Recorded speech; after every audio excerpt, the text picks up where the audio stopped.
Hi everyone, so I've had a few questions just regarding some of my bread recipes. Thank you so much everyone for trying them out, and thank you again for all the questions you guys keep sending in, they're great.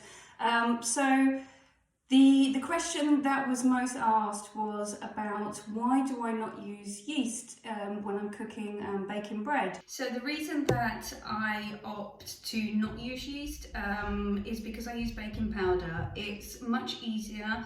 As you guys know, if you've been reading my blogs or watching my videos, I'm all about efficiency in the kitchen. So I prefer to use baking powder because you can pretty much cook straight after you've mixed.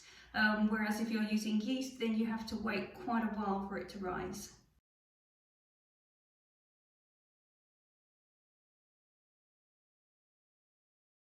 So the difference between yeast and baking powder is that yeast needs a biological reaction to produce carbon dioxide, whereas baking powder needs a chemical reaction to produce carbon dioxide, and both of these are essential in the leavening of baking goods, so breads and pastries, cakes, whatever you guys are making.